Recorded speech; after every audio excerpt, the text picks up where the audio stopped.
Hey everyone, ready to get our hands dirty digging into the world of money-saving apps. Yeah, there are so many out there these days, So many. promising to help us stretch our budgets. Exactly, but are Exactly. they all, they're cracked up to be. Yeah, that's what we're here to find out. That's what we're going to do today. We'll be diving deep into the features, the pros and cons, really getting to the bottom of whether these apps are worth your time and your download space. Absolutely. And I think what's really interesting now is the variety, right? We've moved beyond just simple coupon clippers or expense trackers. Yeah. We're talking about sophisticated AI algorithms, micro-investing platforms, family budgeting tools. It's like a whole financial toolkit in your pocket. So it's not just about hunting for deals anymore. Right. It's about making your money work harder, even if you're busy, even if you're not a financial expert. Exactly. And that's why we're going beyond just listing features. We'll be breaking down how these apps actually work, the psychology behind why they might be effective, and most importantly, whether they fit into your lifestyle. Because that's what really matters at the end of the day. Yeah, finding the right tool for the job, right? Absolutely. So where do we even begin with this? I mean, there's so much out there. Well, why don't we start with the trend that everyone's buzzing about, automation. Automation. Two big names in this space are Plum and Chip, both using AI to, well, make saving less of a chore. Okay, AI and saving. That sounds a bit futuristic, but Yeah. also kind of cool. So tell me, what are the potential upsides of letting an algorithm handle your savings? Well, think of it like this.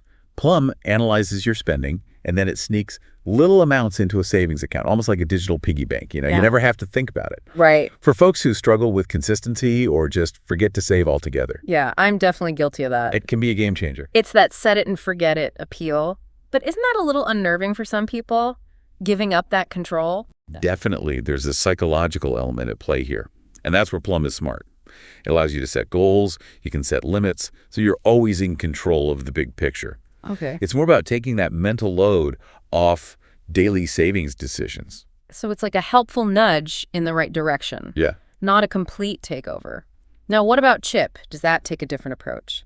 Chip also uses AI, but it's a bit more proactive. Yeah. It analyzes your upcoming bills and income to see what you can realistically save. So it's not just looking at the past. Right. It's looking at the future, too. It is. To kind of anticipate Exactly. what you might need. It's like having a tiny little financial advisor in your pocket. That's a great way to put it. But here's the question for you. How comfortable are you with letting an algorithm handle your savings? Oh, no, that's a tough one. Right. Some people find it liberating. Some people find it a little risky. There's no right or wrong answer. It's about finding the right fit. I think for me, it would depend on the level of control I still have. I don't know if I'm ready to hand over the reins completely. And that's perfectly valid. That's why it's important to explore these options and see what aligns with your comfort level. Okay, so we've talked about automating our savings. Now let's shift gears and talk about getting a grip on our spending. Okay. For this, we have two budgeting apps on our list, Monzo and Hyperjar. Right. Now, Monzo is interesting because it uses what they call saving pots. Basically, these are like virtual jars for your different goals. Oh, like labeling envelopes? I get. Except it's all digital. So instead of just seeing a number on a screen, I can actually see my progress toward a specific goal. Exactly. It's a visual way to see your progress, which can be really motivating for some people. And I think that's where the psychology comes in. Okay, so it's not just about the visuals. There's something deeper going on. By compartmentalizing your savings into these different pots, you're less tempted to dip into funds that are meant for something else. It's like, hands off, that's my vacation fund. Exactly. You're setting those boundaries. So you're not just tracking money, you're actually kind of changing your mindset about it. You are, which is key to good budgeting. That's pretty clever. So what about Hyperjar? How does it approach budgeting differently? Hyperjar is all about family or shared budgeting. So think dedicated jars for things like groceries, bills, maybe even fun money, and everyone can contribute. Okay, so this would be great for like group trips or splitting expenses with roommates. Exactly. No more chasing down receipts or arguing over who owes what. I've been there. It can get messy. It can. Hyperjar promotes transparency and takes the stress out of shared finances. Okay, let's move on to something I think a lot of people are curious about, Micro-investing. We're going to unpack how Moneybox is making this concept a reality. All right, Moneybox has a really cool premise. It rounds up your everyday purchases and invests those spare pennies, often without you even noticing. Wait, so if I buy a coffee for, let's say, $3.50, Right. Moneybox runs it up to $4 and invests that extra 50 cents. That's it. It's a painless way to dip your toes into investing, especially for people who are intimidated by the traditional methods. That's a great point because I think investing can feel very overwhelming, It can. especially if you don't know where to start. But do those tiny amounts actually make a difference in the long run? They can. That's the power of compounding. Small amounts invested consistently over time can grow significantly, especially with market returns. So you're kind of taking baby steps towards building your financial future. Exactly. And Moneybox keeps it simple. They offer pre-selected portfolios based on your risk tolerance, so you don't need to be a financial whiz to get started. Okay, so you're saying I can be sipping my latte and building my investment portfolio at the same time. That's the idea. I like the sound of that. It's all about making investing a habit, not a chore. Now, let's stick with this theme of sharing. But this time, it's not about splitting the bill. It's about reaching those financial goals together. Tell me about Crow. Crew is designed for seamless shared finances. It's like having a joint account with a friend, a partner, or even a group, Okay. where you can track expenses, split bills, and even save for something big together. So this would be perfect for couples, roommates, anyone who's constantly juggling shared expenses. Absolutely. It takes the awkwardness out of money conversations. And it's not just about managing day-to-day stuff. Crew also lets you set shared saving goals. So like a vacation fund. A vacation fund, a down payment on a house, anything you're working towards together. Having that shared goal, it's got to be motivating. It is. And Okay. it makes the journey more fun when you're doing it together. It's like teamwork for your finances. Now, for all the bargain hunters out there, we have Quidco, an app that promises cashback rewards on everyday purchases. Tell me, is it too good to be true? Cashback has been around for a while, but Quidco partners with tons of retailers to offer a percentage back on your purchases. So I'm basically getting paid to shop, In a way, yes. but let's be real, we're probably talking about small amounts, right? The cashback percentages vary, but they can definitely add up over time, especially on things you buy regularly. Think of it as a little bonus for being a savvy shopper. Yeah, every little bit helps, right? Exactly. It's a nice way to stretch your budget further. Okay, so we've talked about automating our savings, we've covered budgeting, even touched on micro-investing. But what about getting a better understanding of our current spending habits? Where does that fit into the picture? That's where those smart insight apps come in. Right. And one that really stands out is Emma. Okay, Emma. Think of Emma as like a personal finance detective, Ooh, I like that. analyzing your transactions and uncovering those hidden spending leaks that might be draining your bank account. I'm already nervous, but also kind of intrigued. Right. Tell me more about how Emma works. Yeah, break it down for me. Well, Emma connects to all your bank accounts, your credit cards, giving it this complete picture of your spending. Then it breaks down your transactions into categories. It flags recurring subscriptions you might have completely forgotten about. Oh, I'm sure we've all been there. And it even alerts you to potential overspending in certain areas. So it's like a personal finance audit, but without the judgment and stress. Exactly. It's about empowering you with information. So you can make better decisions. Yeah. Knowledge is power, right? Absolutely. Especially when it comes to finances. Okay, we have one more app in this category, and that is Snoop. What's the deal with this one? Snoop takes a more proactive approach. It's like having a personal financial advisor in your pocket. Okay, but how does it actually work? How can an app be a financial advisor? Snoop uses a mix of data analysis and human expertise to give you personalized recommendations. Okay. It partners with a bunch of providers and retailers to find you exclusive deals and discounts that are tailored to your spending habits. So it's not just about those generic coupons or promo codes you find online? Nope. It's about finding those hidden gems that are actually relevant to you and your lifestyle. And the cool part is it keeps learning and adapting. So the more you use it, the better it gets at finding you savings. Okay, I have to admit, Snoop definitely sounds intriguing. It's definitely worth checking out. Now, before we wrap up this part of our deep dive, I want to talk about a specific need: managing finances while traveling or living abroad. Because that comes with its own set of challenges, right? It does. International finance can be tricky. For those who frequently travel or live abroad, there's Monisi. This app offers multi-currency accounts and other features that simplify cross-border transactions. So for those of us with the travel bug, Yes, or who have a more global lifestyle, Moniz could be a game changer. absolutely. One of the biggest headaches with international finance is dealing with exchange rates and those pesky foreign transaction fees. Oh, tell me about it. Moniz aims to minimize those costs. You can have accounts in multiple currencies, spend and transfer money across borders without all that hassle. So it's like having a passport for your money. That's a great way to put it. It allows your money to travel as freely as you do. Love that. Mm, But Moniz goes beyond currency exchange, right? it does. They also offer international money transfers, ATM withdrawals, and even direct debits in different currencies. Okay, so this sounds like a must-have for digital nomads, expats, anyone who's constantly on the move. Exactly. And there's another key benefit for folks living abroad: access to local banking services. Oh, right. Moniz can hook you up with a local bank account and debit card, making it easier to manage everyday expenses in your new country. Okay, we've covered a lot of ground already. Automating savings, budgeting, micro-investing, even managing finances abroad. I think it's time for a little breather. We've thrown a lot of information your way, so take a moment to let it sink in. We'll be back in just a bit to unpack even more money-saving strategies and explore how these apps can help you reach your financial goals. See you soon.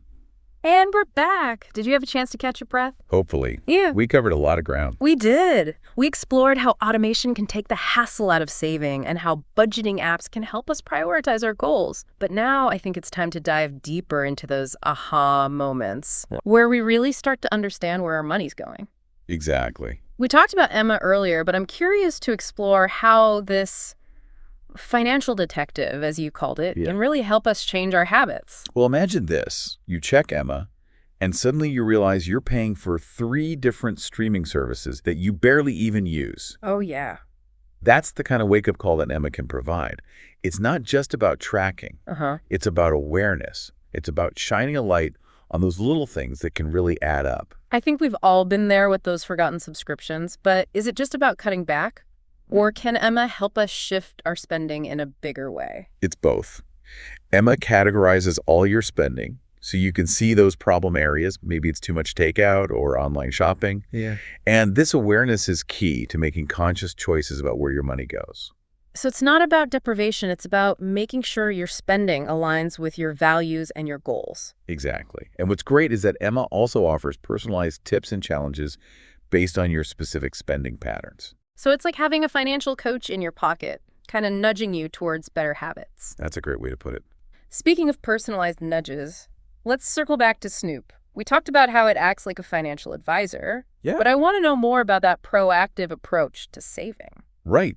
Snoop goes beyond just analyzing your spending. It's actively searching for ways to save you money, Okay. whether it's a better deal on your phone bill, lower insurance premiums, or even price drops on things you've been eyeing. Wow. So it's like having a personal shopper and a bill negotiator all rolled into one. It is. And what's really fascinating is that Snoop uses both data analysis and human expertise. Okay. They have a whole team of real people who are researching deals and negotiating with providers to get the best rates for Snoop users. That human touch makes a big difference. It's not just an algorithm spitting out generic recommendations. It's actually tailored advice. Exactly. And Snoop also takes ethical considerations into account, only partnering with companies that align with their values. So you can feel good about saving money while also supporting businesses that are doing things the right way. Okay, we've talked about apps that automate our savings, help us budget, even analyze our spending habits. But let's not forget about those who are living, working, or simply exploring the world beyond their borders. Right. Managing finances internationally can be a whole other challenge. It can be a minefield. Yeah. With exchange rates, fees, and all sorts of logistical headaches, that's where Moniz comes in. Yeah. It offers a bunch of tools to make managing money across borders a lot smoother. We touched on Moniz earlier, but I'd love to hear more about that multi-currency account feature. What makes it so great for travelers and expats? Imagine you're traveling through Europe and need to pay for a train ticket in euros. With Moniz, you can instantly switch to your euro account within the app Wow. and make the payment without any foreign transaction fees. It's like having a digital wallet that adapts to wherever you are in the world. So no more scrambling to find the best exchange rate or worrying about those hidden fees. Exactly. And Moniz doesn't stop there. They offer competitive exchange rates, free international ATM withdrawals, even the option to set up direct debits in different currencies. Okay, this sounds like a dream come true for digital nomads, anyone who wants to simplify their finances while living or working abroad. It really is. It's about giving people the freedom to live a more global lifestyle without getting bogged down by financial complexities. I like that. Moniz opens up a world of possibilities. Okay, we've covered a lot of ground here, but I want to take a moment to address a question that might be on everyone's mind. With so many options out there, how do you choose the right money-saving apps for you? That's a great question. And there's no one-size-fits-all answer. It really depends on your individual needs, goals, and your financial personality. So it's not about finding the best app overall, it's about finding the best app for your unique situation. Exactly. Think about what aspects of personal finance you struggle with the most. Is it saving consistently? Is it sticking to a budget? Is it just understanding your spending habits? Once you figure out your pain points, you can start looking for apps that address those specific needs. That makes a lot of sense. It's about being intentional with your choices. And don't be afraid to experiment. Most apps offer free trials or basic versions, Right. so you can test them out before committing. Find what works for you, and don't be afraid to adjust as your needs change. It's a journey, not a destination. Exactly. And that's what makes it so exciting. Personal finance is always evolving, and there's always something new to learn and explore. So as we wrap up this part of our deep dive, what's the one key takeaway you want our listeners to remember? I think it's this. Take control of your financial narrative. Don't let your money manage you, you manage your money. These apps are tools to help you do that more effectively. But the power ultimately lies in your hands. That's such an important message. We have more choices and more control than ever before when it comes to our finances. We do. It's up to us to make informed decisions and create the financial future that we want. And remember, it's not just about saving money. It's about creating a life of financial well-being. Well said. Feeling secure, feeling empowered, feeling in control of your finances. We'll be back in just a bit for the final part of our deep dive to wrap things up and give you some action steps to get started on your journey to financial well-being. Welcome back to the final part of our deep dive into the world of money-saving apps. We've explored AI, we've talked budgeting, we've even ventured into the realm of international finance. A whirlwind tour of our financial lives. It really has been. But now, as we wrap things up, the big question is, what does it all mean for you? Right. How do we take all this information and actually put it into practice? Because knowing about these apps is one thing, but using them effectively is a whole other ballgame. Exactly. And I think for a lot of people, it can feel overwhelming. There are so many options, so many features. Where do you even begin? What advice would you give to someone who's feeling a little lost in the sea of money-saving apps? It's a good question. I'd say start by thinking about your financial goals. What are you hoping to achieve? Are you trying to build up that emergency fund, saving for a down payment on a house? Maybe you just want to get a better handle on your day-to-day spending. Whatever it is, figuring out your why is the first step. So it's not about just downloading every app that sounds interesting. Right. It's about being strategic, choosing the tools that actually align with your priorities. Exactly. And don't be afraid to experiment a little. Try out a few different apps, see which ones click with you. What works for one person might not work for another. It's all about finding the right fit for your financial personality and your lifestyle. Because we all manage money differently. Some of us are super organized, some of us are more spontaneous. Absolutely. And your needs might change over time, too. An app that was perfect for you as a student might not be as useful when you're a homeowner with a family. So be flexible and willing to adjust your toolkit. Exactly. Personal finance is a journey. It's not a destination. And that's what keeps it interesting, right? There's always something new to learn, new tools to explore. Speaking of exploring, as we wrap up this deep dive, what's the one key takeaway you want our listeners to walk away with? That's a tough one, but I think it boils down to this. Take control of your financial narrative. Don't let your money manage you, you manage your money. These apps are just tools. They can help you do that more effectively, but ultimately the power is in your hands. That's a powerful message, and I think it's so true, especially now we have more choices and more control than ever before when it comes to our finances. We really do. It's an exciting time. It is. It's up to us to make informed decisions and create the financial future that we want. So whether it's automating your savings, analyzing your spending, or finding the perfect budgeting buddy, there's an app out there to help you on that journey. And remember, it's not just about saving money. It's about creating that life of financial well-being, feeling secure, empowered, in control. That's what we're all striving for. Couldn't have said it better myself. Well, that wraps up our deep dive into the world of money-saving apps. Hopefully you've learned a thing or two, discovered some new tools, and feel inspired to take charge of your financial journey. Absolutely. And if you're feeling a little overwhelmed, remember, start small. Pick one app that resonates with you, give it a try, and see what happens. You might be surprised at the difference it can make. It's all about taking those first steps. So thank you for joining us on this adventure. We'll be back soon with another deep dive into a topic that's sure to spark your curiosity and help you live a more informed and fulfilling life. Until then, keep exploring, keep learning, and keep striving for financial well-being. This is The Deep Dive, signing off.